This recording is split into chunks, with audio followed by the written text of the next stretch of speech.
go. All right. It's 4 o'clock, today, Wednesday, March the 1st. Now, as promised, I was going to come back later on today and get a couple of emails shared. They were basically, I think, in response to our First Nations email for all of us. Now, we might get interrupted by some French Bulldog and Shepherd wrestling going on in the shop. Hopefully not. They've all been out there going ballistic with the goats. Driving me crazy. But it seems like the coast is clear right now. So, listen to this. This is titled Skeletons in Closets. Greetings, Steve. You can use my name, Thomas Baller. I fought a lot when I was a young man, as I've been described as hardwired to respond regardless of circumstance. I can relate. I recently saw and heard you on YouTube talking about finding children's bodies buried. I was sent to a school like that because my mom thought the church knew best. She was European Catholic, and my father was Native American and a pagan, and in the wind. Mom thought she was doing what was best for me. I'm an old guy now, and I was about 5 when I was sent to that school. After 4 years, I saw an open door, and the person standing guard wasn't paying attention. I bolted through the door and began my journey through all the things supposedly were best for me, like that school. When I finally made it home, Mom embraced me and said, "You know you have to go back." Up to that point, I thought she wasn't responsible, but she was, and knew all this time what was happening to me, so I ran again. Spent the last 70 years avoiding so-called civilization. I hunt, fish, I trap, forage, and give thanks for those volunteers that have given it up to sustain me. I'm not surprised by anything. Those unknown scary things are scary only because they are the unknown. Since I was a little boy, I learned to embrace those dark, scary places that scare all those who need the light. Guess who I met and learned a couple of things from? Sabe is more than most know. Ever wonder how and why tracks suddenly just end? I've been a tracker all my life, and I've been a volunteer in searches for missing hunters and hikers. One of the searches I was involved with was in northern Quebec. Check this out. The missing man was an old friend of my uncle's who volunteered me to go help with the search. And then there's a link. I'll read it out. cbc.ca/news/starts-starts-starts-crew.starts-search-4-missing-1.376744. All right, you guys? That's the https://www before the CBC. I hope it wasn't too frickin' confusing there, you guys. If I remember to, I'll put a link in the bottom. Although I do consider the CBC the absolute enemy of the people, and I will die with that etched into my mind. I know that is true, so I can't stand promoting them, but this is a special case. I consider myself a very good tracker, better than most. As soon as I got to the area, I knew he would not be found because I could tell he was not there. If you know that area and what it looks like there, everyone was completely mystified as to what happened to Rambone Jr. His gun was found laying on his coat along with his knife right next to a caribou he shot, but he was nowhere to be found. No tracks, no blood, no sign whatsoever. I'm a bit more sensitive than most and have seen things to do with them that you might think me insane, but have witnessed them come out of the earth like a sooty, smoldering cloud and go back the same way. To date, Rambone Jr. has never been found. Wow. All right, I think that's the end of that one. Here's one more email here. That is the end. All right. So if you guys want to Google up the missing person, his name was titled capital Rambone Jr. I'm sure if you Google that, you'll come up with the story, all right? Interesting email. If you ever get the chance to email me back with more on that, on what you know, what you saw, how you survived, experiences you had, and even if you don't want me to share it, I don't give a shit. I am very, very curious. Okay? And so if you would, maybe one day, if you would, I would greatly appreciate it if you shared more with me anyway. I'd love to hear everything that you've learned. This one's titled My Mother. Let me start by saying thank you. I became aware of your channel and clicked and subscribed. I watched a couple of your videos because I was on the subject of Sasquatch. Your, quote, special, quote, video stopped me dead in my tracks. You see, my mother and all her siblings, 5, had to go to residential school. I was not expecting that response from a man such as yourself. Usually here in the East, we, natives, are being badgered by DFO, by guys such as yourself and most communities around Nova Scotia. Cripes, they even made a sport out of shooting at us on the water. RCMP and government do nothing about hating on natives nor shooting at us. No people are charged. It's a fight here upon what time of year it is, fishing, hunting, etc. If you look it up, it still may be up on YouTube as you try to go on with life, and did so right up until I was around 30. That's when I started to hear the horror stories my mother did not tell me. I guess she wanted to forget about it and not worry me over what she had gone through. Sorry, he just said when he worked his job and they said don't say anything, so I had to stop the camera and back up. My mother had died just as the first wave of children came to national attention. Those children started being exposed as having suspicious deaths or just disappearing. I often wonder what she would have done if she was still alive today. She turned into a prominent woman in our Mi'kmaq, say it phonetically, jigsaw, LOL, M-I-K-M-A-Q, pronounced Mi'kmaq. Our family had a close friend that went to school with Mom and her sisters. He would stay with us and help out around the yard, and later he would help me on the farm, haying, etc. Mom, Dad, and my siblings. Started it by saying the truth. In the evening, we would sit around by the fire and talk and laugh. I don't this day understand how they kept on going. His name was King Fan. He was pointing a finger at the church back in the early 80s, but no one would listen to him. They said, oh, he's a drunk, a bum, a drug user, and all the other undesirable things people say. I believed him. I think my mother asked him not to talk about it with me, but he did tell me a few things. It matches up with what is going on nationally. The thing about it is that it didn't just affect the children, but it also affected their families and their children as well. A lot of alcoholism is due to this. Then it just self-perpetuates into the family and then the community. We lost a lot. How to raise children and how to teach them. A lot of people in the Eskasoni First Nation community wouldn't have any of it. They had him kept quiet just by calling him drunk, a druggie, a bum, etc. It was hell going through that King Fan said. The Catholic Church is so entrenched here in Nova Scotia that they actually appointed our Grand Council. The funny thing is that the majority of them never even had to go to residential school. I'm all over the place in this letter and I apologize for that, but you really just hit me again with your February 28th video. Not sure if you can make anything out of this. I was not expecting that point of view from a man such as yourself. You really threw me for a loop. The hunters here don't want us to access any game on the province, but the Mi'kmaq go anyway, expecting to fight to get food. Bracket. I never learned to hunt really. My father worked in the same line of construction and was away a lot. I'm 57 and wish that I could have taught my sons, but that's for another day. The word you have spoken means a lot coming from you. You are a good hunter, but even a greater person for doing what you have done. You have opened a lot of people's eyes and told them the truth. Well, my eyes are getting dusty.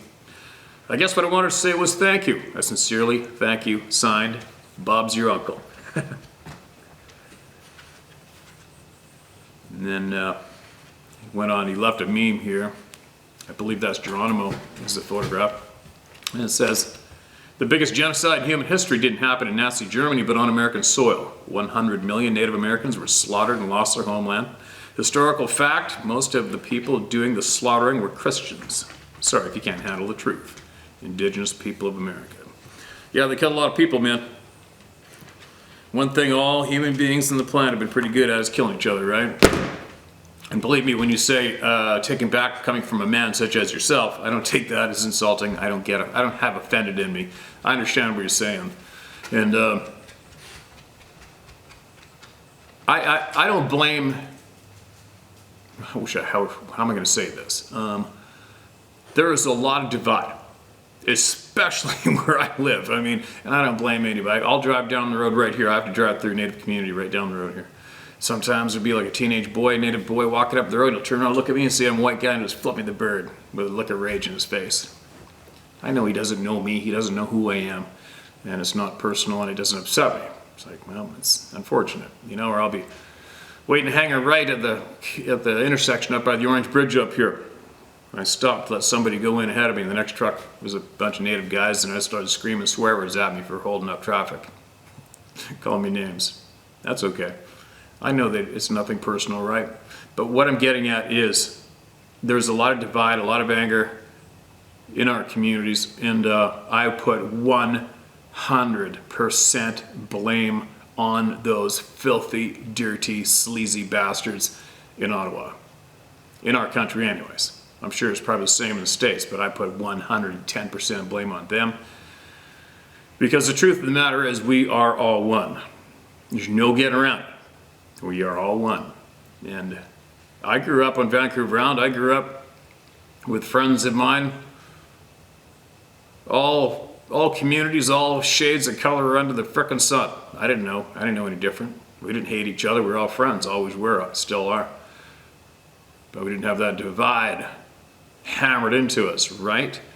And the government could not conquer the First Nations people. They couldn't do it. So they chose to annihilate them instead.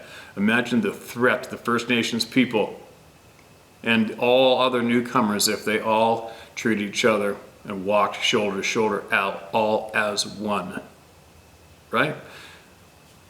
Imagine the shit show that those evil, dirty pricks would have to deal with if we all squared up with each other, looked each other in the eye, and everybody realized that we are not each other's enemy. We never were. But we are the enemy of those dirty, filthy bastards who absolutely created and supported divide from the beginning until current days today. Right? So, that's what I've known all my life. That's how I walk. That's how I hold myself. And I'm sure that's how you may walk a little better with me after hearing me, maybe, possibly, and many others. I hope I'm not babbling. I hope I'm making sense.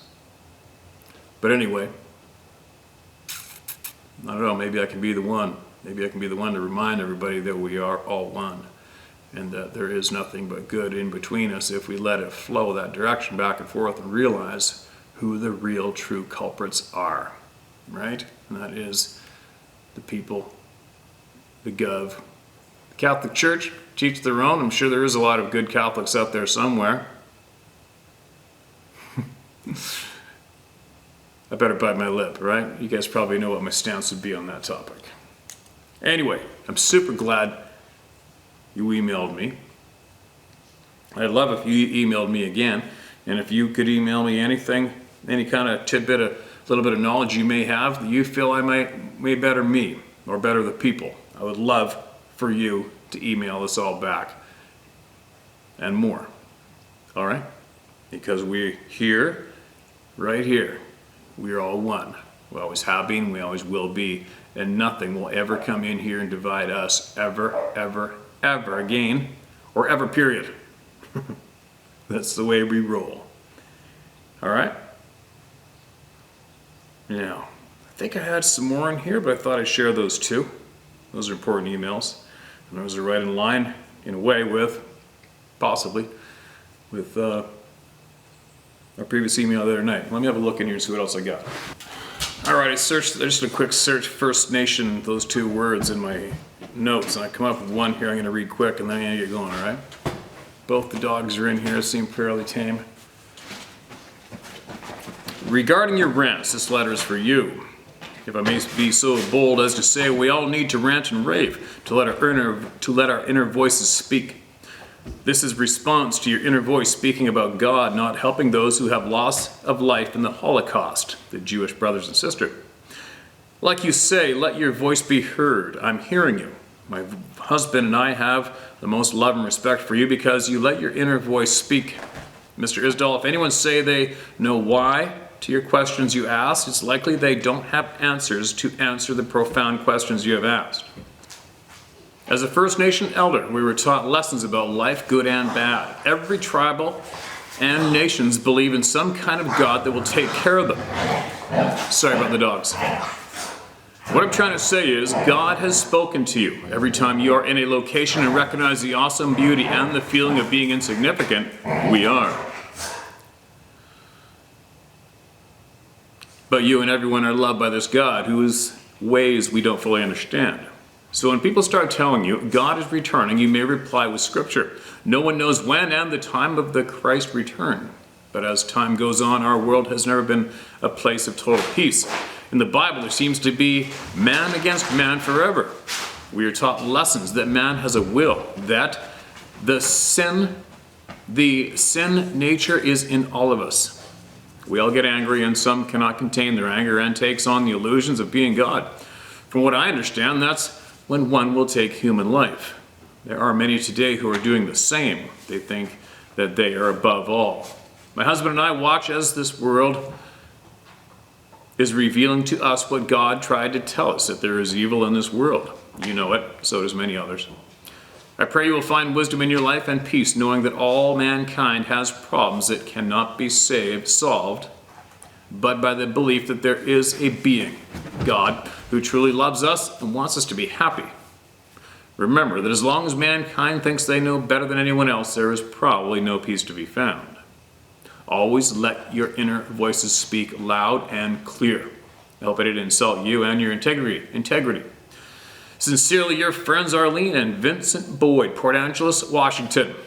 Absolutely appreciate you, Arlene and Vincent. Email me anytime. No, you didn't insult me in any way. Absolutely appreciate you emailed in. And just so you know, I grew up looking out my bedroom window across to Port Angeles for years growing up, wondering what was over there, wondering what was up in those mountains, that's for sure.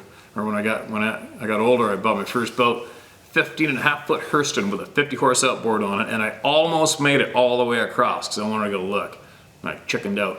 I didn't think I was going to make it. That was pretty stupid, but anyway, I'm picking up what you're putting down. And I encourage everybody to email in, all right? Everybody email in. You got something to say that you feel the entire community here can benefit from, please send it, all right? And as long as you all know that everybody here, we are all one together here, and that is the end of the story right there.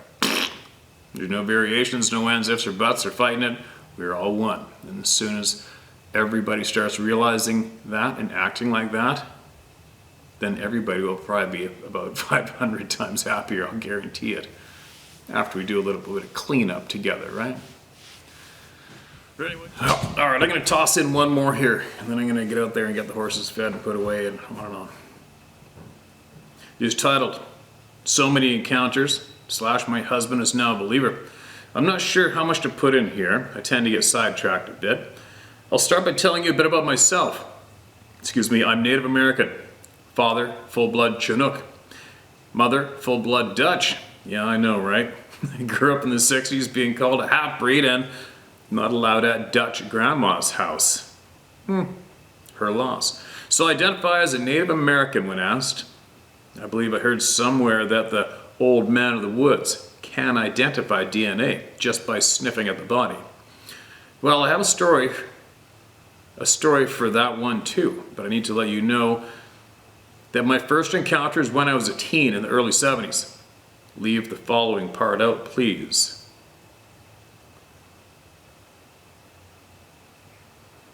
All right. So now to continue.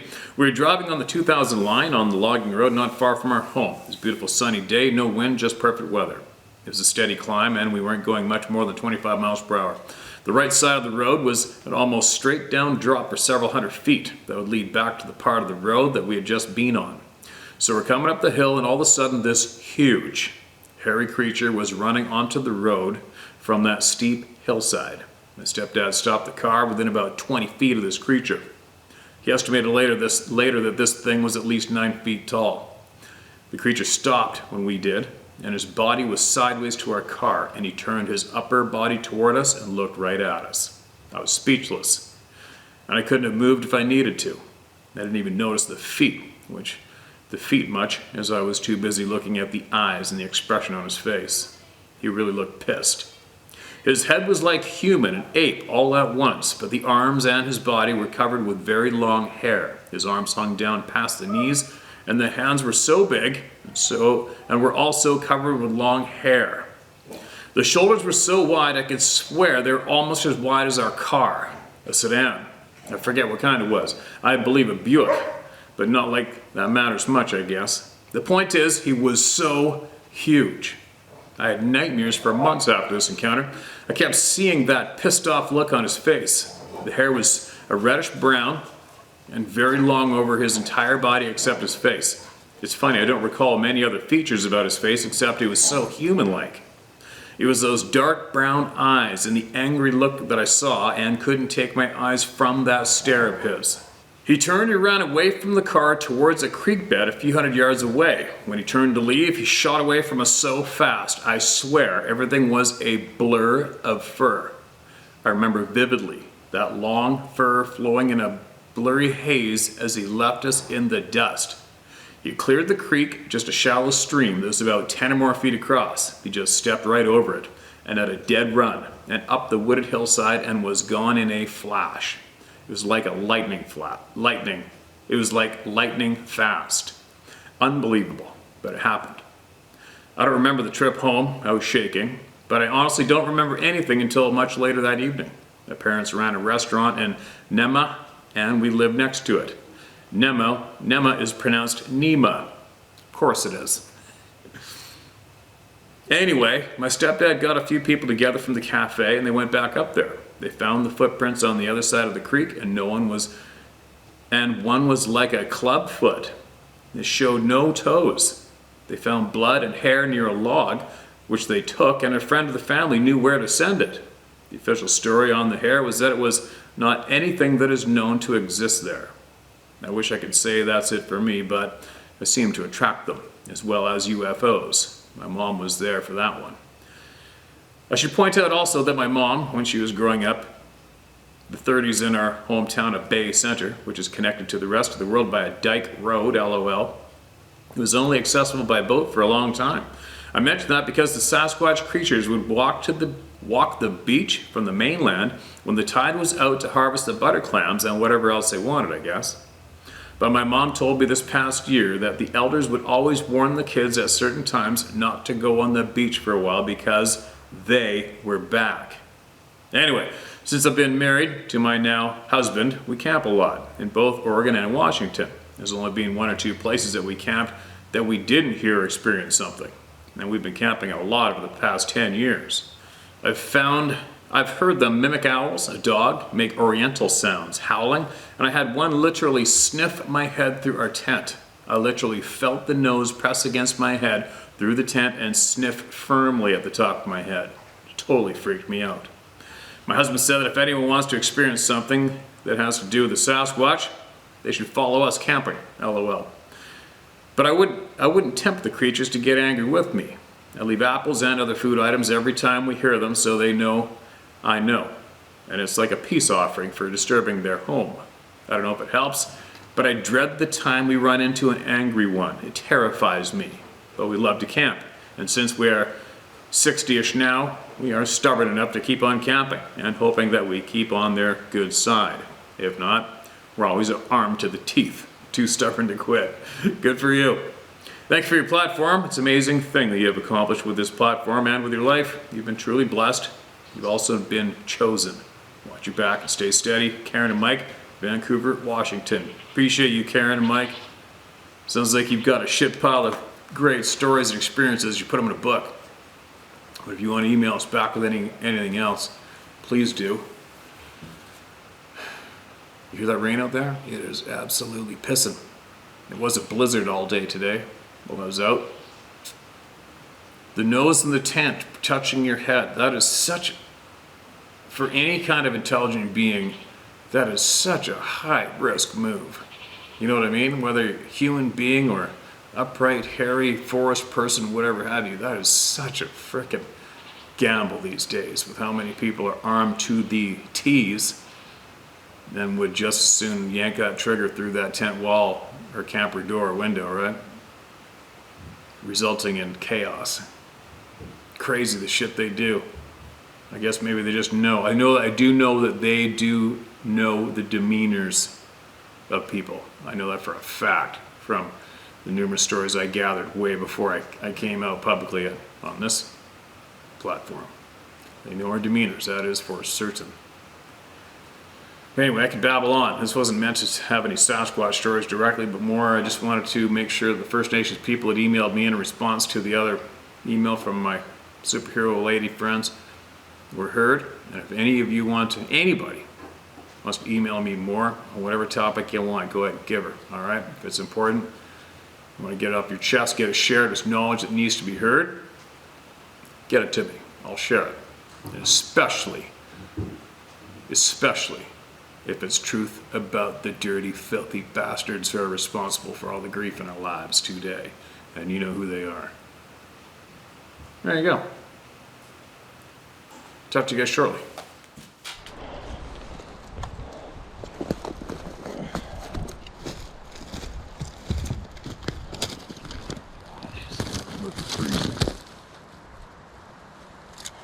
Come on.